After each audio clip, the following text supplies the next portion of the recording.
Hello, welcome back to my video series. This one is going to be about food and feeding your system. Bloodworms is a favorite of all fish, saltwater and freshwater alike. This is a frozen bloodworm cube. You put that in there and the fish just go crazy. I normally do a half of a cube for these guys, but today I'm going to overfeed because I know they've been hungry. I did a water change and I haven't fed them for a day. Another good food is the spirulina brine shrimp. It's not just brine shrimp that you can buy. This actually has the spirulina in there, and that basically helps them stay super healthy. There's a sterilization process involved, and basically what it does is it has extra vitamins and stuff to support their immune system. So I also like to give them the spirulina brine shrimp also. When it comes to your corals, you need to target feed those guys. If you can zoom in on the Recordias and on the polyps and stuff.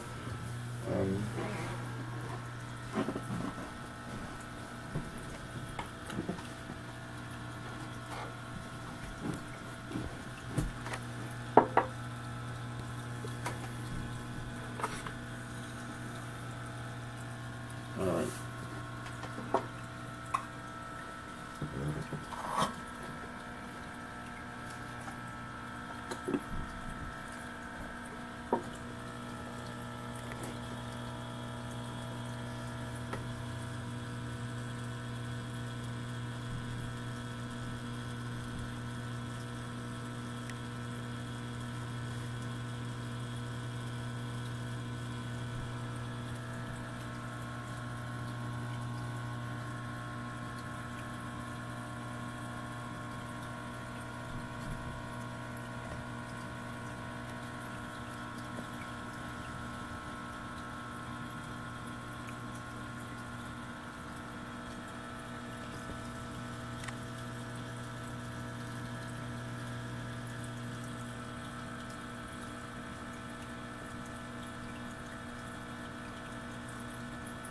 And that's how you target feed your corals.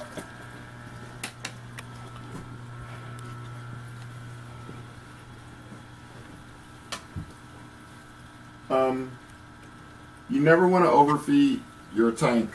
You see a lot of food running around here. You want to give that 2 minutes. I'm quite confident that my fish will eat all of this food. So, as you can see, the Paleys, they actually grab onto the food.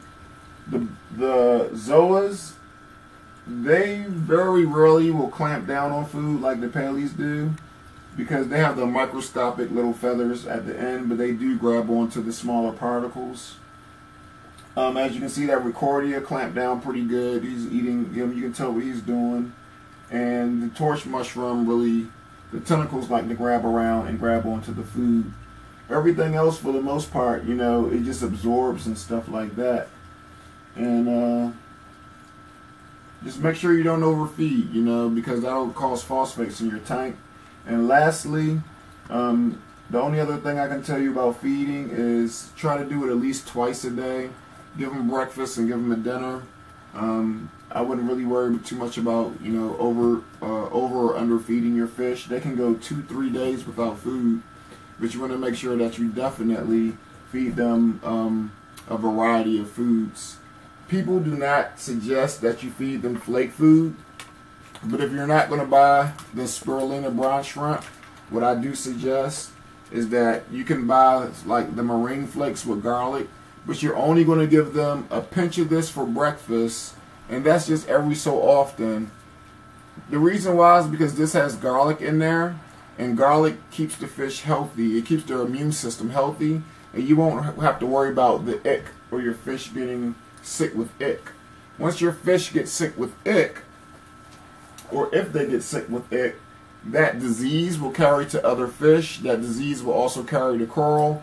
And then you're going to end up having to do this, which is treating your whole tank with all this kick ick stuff. And you're going into a whole another mess of problems. avoid that by feeding your fish good food. Frozen food like this with the spirulina.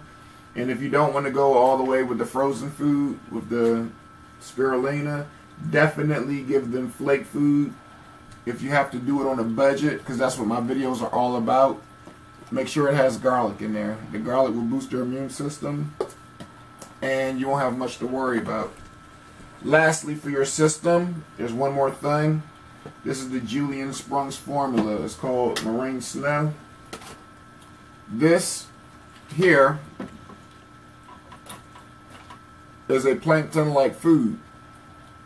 And what it does is you want to refrigerate it, and you want to maintain a strong circulation when you put this in. I always put this in at the very beginning after a water change. So what I do is I put a cap full of this in, and you want to put it in a high circulation area. So my blow pump is right there, and then I just add about a teaspoon of that. And this lasts for a good 3-4 months if you use it sparingly, and you only use it after a water change. It just puts back what the natural seawater is used to. So I put that in the tank also to make everybody nice and happy. I do recommend Julian Sprungs formula. Is one of the best ones. Also, you can target feed with this formula also just by pouring it into a glass like this. I wouldn't overdo it. And you'll need yourself a syringe once again, and you can actually pour this stuff into a syringe. And some of the corals that I missed were like my mushroom. Get some of these, and that's it. Yeah, you can target feed like that. Reef keeping don'ts. Some of this product I got with my tank. You have this Rally. It's a copper-free treatment for freshwater marine fish. It takes care of bacterial fin rot. This, if need be, I guess you can keep it because it is copper-free.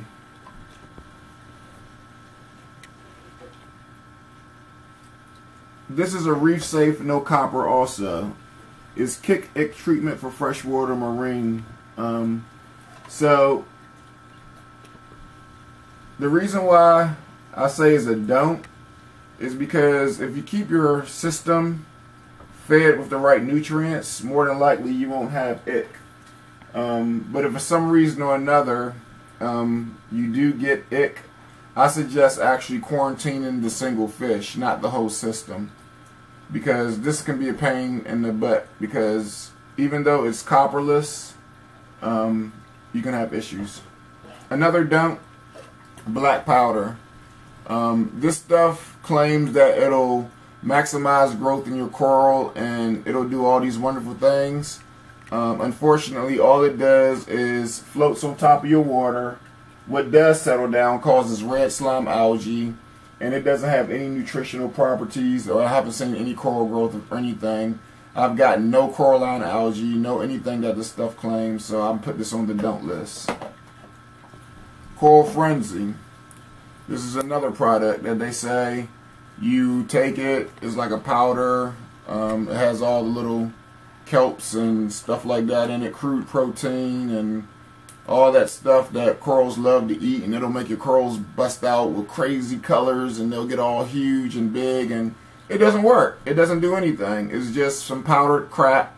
It's like putting amino acid milkshake into your body to get muscles. Just eat steak. You'll be better off. Copper test. You really shouldn't need a copper test because you shouldn't be using anything that has copper in it. If you do need to use an ick treatment, once again, find something that is going to be a no copper treatment. If you use something with copper in it, you're going to need to test your copper value in your water, because copper will kill everything in your tank. So you should not have a copper test, because you should not be using any treatments with copper in it. So that's on the no list. Chlorine and heavy metal neutralizer. You really don't need this. This is something that I was using when I was actually a rookie, a super rookie, and I was using tap water for my tank. I thought that if I just use regular water out the tap and I use this to neutralize the chlorine and the heavy metals in the water, it would do fine. Unfortunately, what this does is it makes the water, it neutralizes the chlorine, it neutralizes the metals, but they're still present. So all that stuff will still be in your tank, including the fluoride that they put in the water system. And this will do nothing to cure that. It will only neutralize it so that the fish can live, but those elements will still be in your tank. Purple up is a waste of time. If your water values, which is your magnesium, carbonate, calcium, are all in line, you'll get coralline algae. Purple up is nothing but like a magnesium additive. It does nothing for your tank. Just keep your tank running with the proper water parameters that you'll see on my beginner video, and you'll get coralline algae to spawn. That's it.